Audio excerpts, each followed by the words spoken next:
of climate change. It's a wake-up call. Global emergency.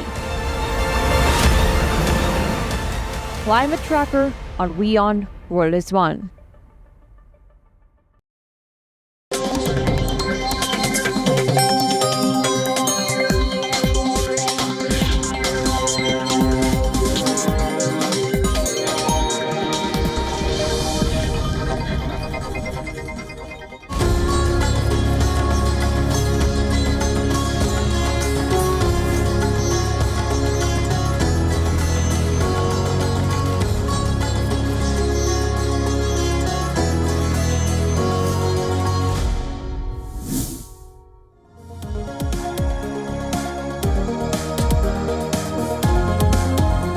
Hello and welcome. I'm Ananya Dutt and I'm back with another edition of Race to Power. Let's start talking politics. Here's what's coming up in the next 30 minutes. Opinion and exit polls have been turned upside down in Venezuela. President Nicolas Maduro has sealed his third term, fanning accusations of a rigged election. Now, there is a popular phrase you might have heard. A week is a long time in politics. United States proved that last week, and that was the perfect build-up for the 100-day countdown to elections. It's now Kamala Harris versus Donald Trump.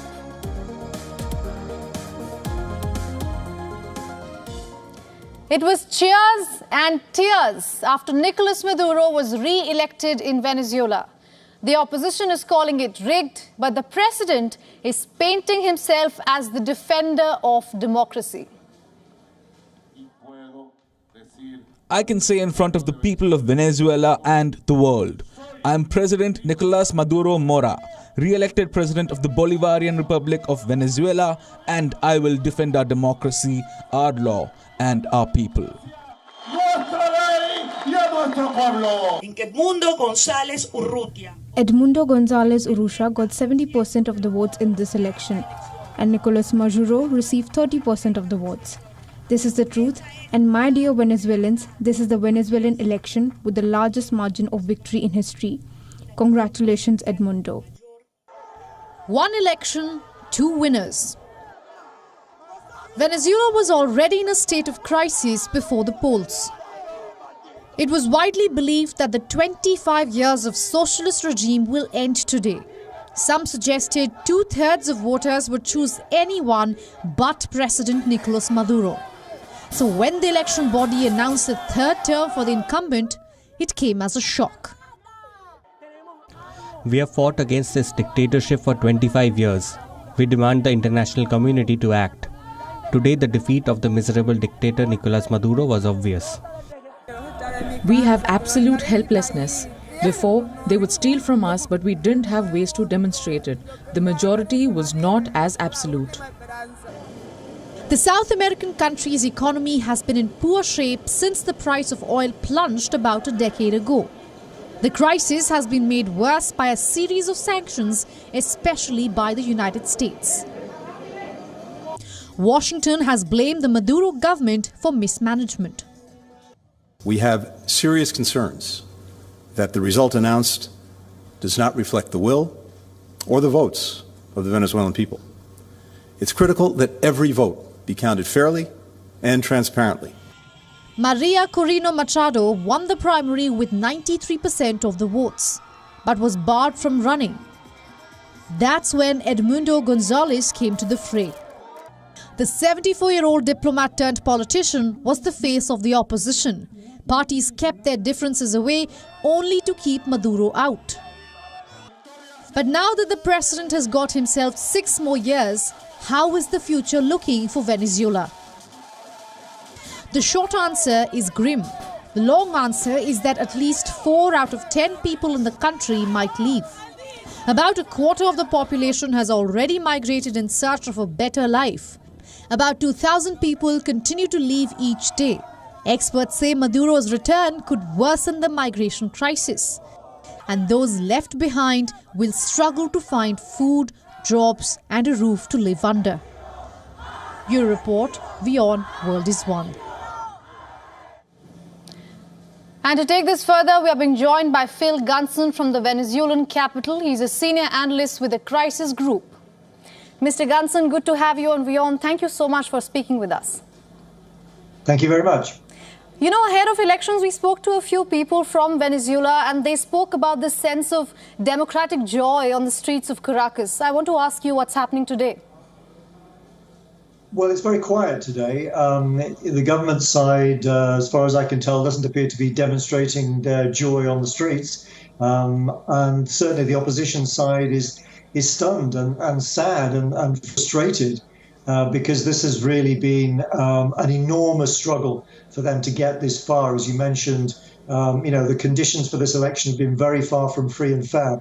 They overcame all the obstacles to obtain what appears to have been an absolutely massive victory, only to see the government overturn it. Right. And if we speak about Gonzalez, much like Gonzalez, the last elections in Venezuela brought Juan Guaido to the forefront. Many at the time thought that he was the only leader who could actually unseat Nicolas Maduro. Last we checked, he was forced out of the country and now he sits in Miami, Florida in the United States. I want to ask you, Mr. Gunson, since I have seen your work and I know that you have followed Guaido throughout the years, do you fear for the opposition leaders this time? Well, it's been very difficult to maintain any kind of consistent leadership in the opposition, in the face of what has been an increasingly authoritarian regime. It's obviously very difficult to combat them. You don't know whether to do it through elections, through demonstrations on the streets, through, foreign intervention. And all these things have been tried by the opposition. It's never been easy for any single leader or any group of leaders to remain at the top for very long. Now, Maria Corina Machado, whom you mentioned in the report, is extremely popular right now. And that popularity is going to be maintained so long as she can sustain this campaign to insist that the opposition did actually win. But of course, if the government remains intransigent, it's very difficult to see how she can deliver. All right, since a quarter of Venezuela's population has already left the country, let me ask you this. Do you think Maduro's return is going to exacerbate that? Well, there is some polling evidence that suggests that very large numbers of people were planning to leave if this result came to pass. In other words, if Maduro is going to be reinstalled for a third consecutive term, that doesn't actually happen until January. His current term doesn't end until January. That people will decide that there's no future for them in Venezuela. But I'm a little skeptical that the figures that we've seen in the press will actually become reality. Most of the people who could leave or already have. It takes money, of course, to leave. The absolutely poor find it very difficult to leave, certainly to go a distance if they want to get to the United States. There'll probably be, I'm sure there will be, a lot of people, middle-class people who can afford a ticket to Spain, for example, who can perhaps use that as an option. But within the region, I'm not sure that we'll see another wave of migration as big as the ones that we've seen in the past. Mr. Gunson, you bring a very important point there. Leaving the country is also a privilege. So let me ask you about the people who are actually staying in the country. What does Maduro 3.0 do for those people? Well, very little, unless you're, closely associated with the government itself, or you have some kind of means of obtaining an income that doesn't require, getting a well-paid job, because really those are very, very, very thin on the ground.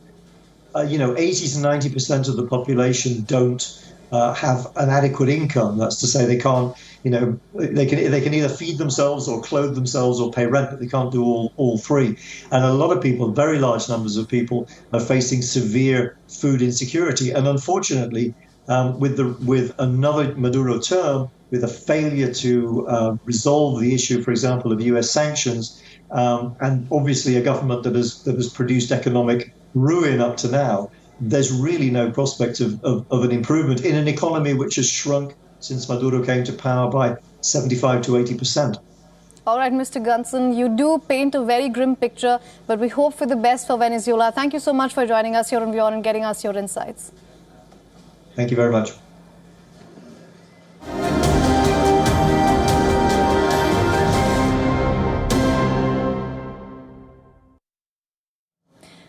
Shifting focus now, the great big US election is into its final 100-day sprint. Here's what you can expect from Kamala Harris versus Donald Trump. Harris presidency means 4 more years of extremism, weakness, failure, chaos, and probably World War III. I really believe it. They have no, that's why this happened today in Israel. Shocking that it happened out of nowhere. And you may have noticed Donald Trump has been resorting to some wild lies about my record, and some of what he and his running mate are saying, well, it's just plain weird. The gloves are off. Barbs and jibes, a vicious war of words, and some hitting below the belt is the order of the day. Into the last 100 days in the race for the White House, the battle has crystallized. With Biden bowing out, Kamala Harris has hit the ground running. She's won the support of the Obamas and Clintons and top Democrats. Michelle and I couldn't be prouder to endorse you. The party has collected a record $200 million in the last week. 170,000 new volunteers have signed up. And most worrying for the Republican camp, Kamala Harris shows signs of nudging ahead in polls too. A Reuters Ipsos poll says Harris leads Trump 44 to 42 percentage points among registered voters. He is now holding the American people hostage over a vanity project that he calls a wall, while 800,000 people are trying to figure out how they're going to pay their rent, how they're going to pay their mortgage. It is completely irresponsible. And those folks don't want a wall, they want a paycheck. This image, Trump posted an assassination attempt on him, pumping his fist, mouthing fight, suddenly seems to be history. Are there signals that Biden's exit that Trump had long been baying for has suddenly wrong-footed him? There's a sense that a desperation is showing. Christians, get out and vote just this time. You won't have to do it anymore. 4 more years, you know what? It'll be fixed. It'll be fine. You won't have to vote anymore, my beautiful Christians. I love you, Christians. I'm a Christian. 100 days and counting, a neck-and-neck race to perhaps the most consequential election on the planet. There's still multiple ways this election could go. Analysts and soothsayers are on overdrive. The world watches with bated breath. Bureau Report, WION World is One. Now, former South African President Jacob Zuma has been expelled from the party he once led, the African National Party. The step was taken based on Zuma's political inclinations when he campaigned for a rival party during the 29th May general elections. The ANC's disciplinary committee found Zuma culpable of prejudicing the integrity of the party by joining the MK party. Zuma has been given 3 weeks to appeal against the ruling. Former President Jacob Zuma has actively impugned the integrity of the ANC and campaigned to dislodge the ANC from power, while claiming that he had not severed his membership. This conduct is irreconcilable with the spirit of organizational discipline and letter of the ANC Constitution. The 82-year-old was a veteran in the ANC. He joined ANC via its youth league as a teenager in 1959. Zuma first became the president in 2009, then again secured a second term in the year in 2014.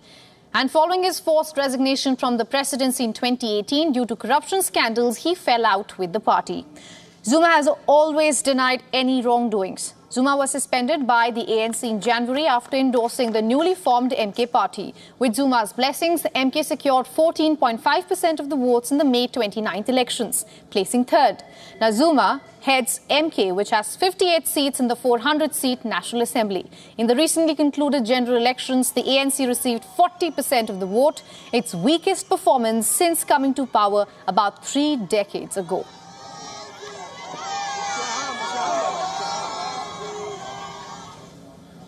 Now, correspondent Kalde Nomu has more on this from Johannesburg. I will remain a member of the ANC until I die. This is what former President Jacob Zuma had said when he was asked if he will resign from ANC after he openly endorsed Umkhonto we Sizwe party for 2024 general elections last year. ANC lost its two-thirds majority for the first time in 30 years this year because some of its party members shared their votes to Zuma's MK party. At this moment, it is unclear whether Zuma will appeal disciplinary committee's decision. He has 21 days to do so. His party, which is the MK party, had earlier released a statement saying that its leader, Jacob Zuma, will engage his legal team on his expulsion from the ANC. This is Kaldan Omo from Johannesburg, South Africa. For WION, World is One.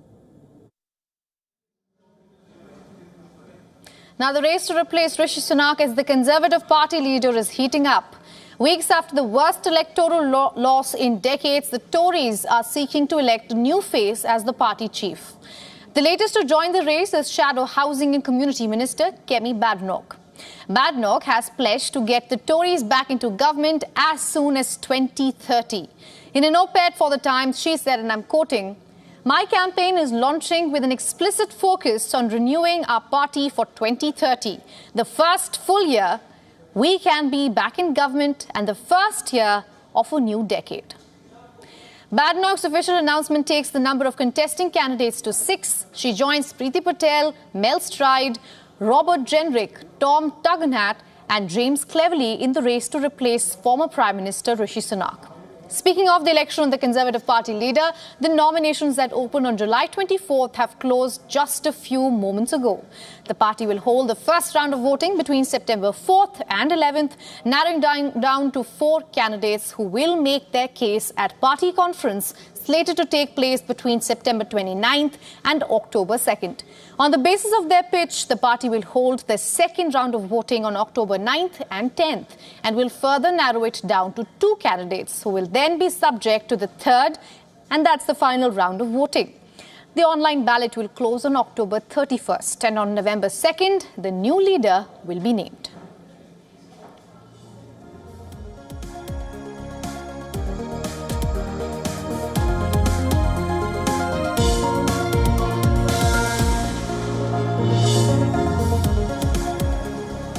Shifting our focus to India now, leader of opposition, Rahul Gandhi tore into Prime Minister Narendra Modi and his government, accusing them of trapping Indians in a modern-day Chakravyuh, a military formation mentioned in Hindu epic Mahabharata. Rahul Gandhi claimed the country was being run by 6 people led by Prime Minister Narendra Modi. He also blamed excessive concentration of financial power, investigative agencies like the CBI, ED and income tax and the political executive for unleashing an atmosphere of fear. चक्रव्यूह के बारे में थोड़ी research की और पता लगा कि चक्रव्यूह का एक दूसरा नाम होता है पद्मव्यूह, मतलब लोटस फॉर्मेशन। तो जो चक्रव्यूह होता है स्पीकर सर, वो लोटस के शेप में होता है, कमल के फूल के शेप में होता है। 21वीं सदी में सर एक नया चक्रव्यूह तैयार हुआ है स्पीकर सर, वो भी लोटस की शेप में है सर, और उसका चिन्ह प्रधानमंत्री जी अपनी छाती पर लगा के चलते हैं सर। जो अभिमन्यु के साथ किया गया था, जो अभिमन्यु को चक्रव्यूह में फंसाया गया था, वही हिंदुस्तान के साथ किया गया है। हिंदुस्तान के युवाओं के साथ, हिंदुस्तान के किसानों के साथ, हमारी माताओं बहनों के साथ, स्मॉल बिजनेसेस के साथ, मीडियम साइज बिजनेस के साथ। Rahul Gandhi's remarks drew sharp criticism from the ruling benches. Parliamentary Affairs Minister Kiran Rijiju criticized the leader of the opposition for not understanding the following rules of the House.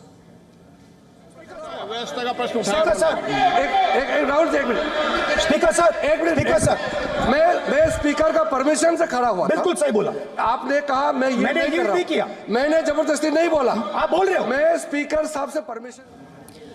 Union Defence Minister Rajnath Singh accused Rahul Gandhi of spreading false information on Agniveers and other issues.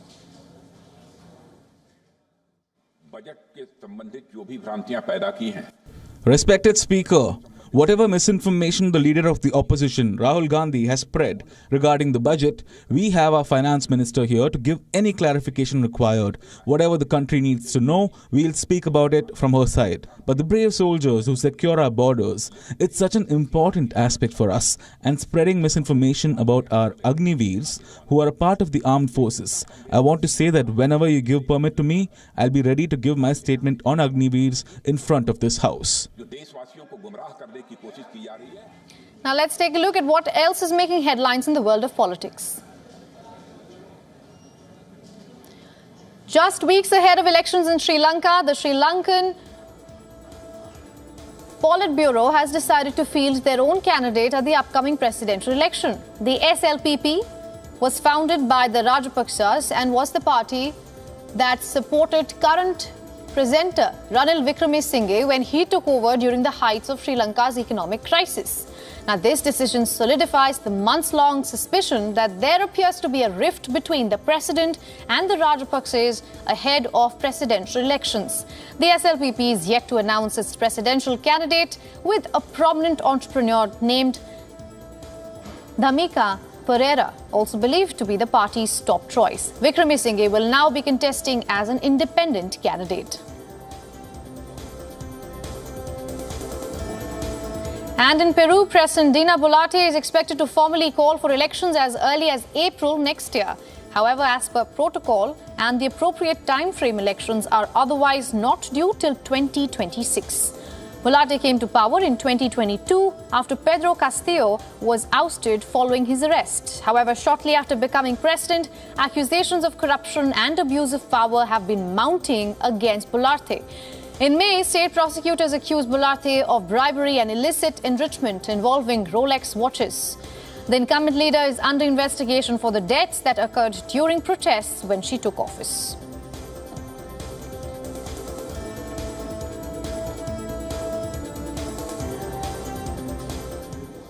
Now, moving away from expert analysis and projections, astrologers are successfully predicting massive twists and turns in the US presidential race. One such name making headlines is of Amy Tripp, who predicted Joe Biden's exit and now forecasts who the next president will be.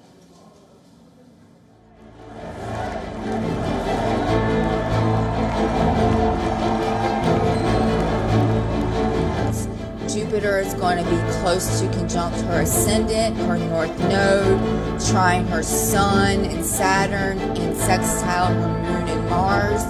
This is just, Jupiter is the planet of good fortune, growth, abundance. So this is really fortunate energy for her. However, I do not think that she will win the race, and that is because Uranus is square, it's a fixed sign. However, if he does drop out of the race, I predict it'll be this weekend at the Capricorn full moon. Let me tell you why. Capricorn is the sign of government, institutions, bureaucracy, tradition, and also old age. The 29th degree is a critical degree and shows the sense of urgency. And with that, we are wrapping up this edition of Race to Power. Thanks for watching with me, Ananya Datta. Goodbye.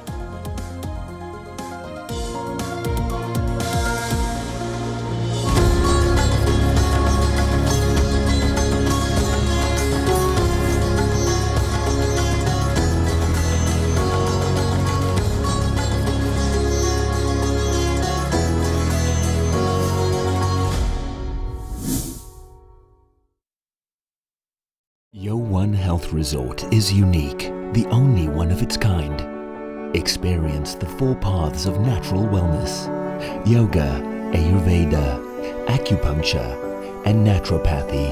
Each uniquely customized program improves the whole person to make every person whole. Come to WION Health Resort. Make your reservation at wion.com.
Minister Narendra Modi will be travelling to Kyiv in August. This will be his first visit to the war-torn country since the start of the Russia-Ukraine war.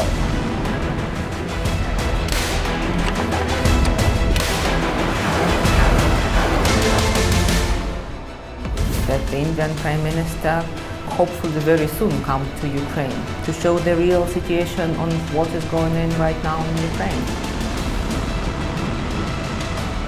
Indian Prime Minister Narendra Modi is expected to travel to Ukraine in the month of August. The visit is likely to happen around 23rd of August.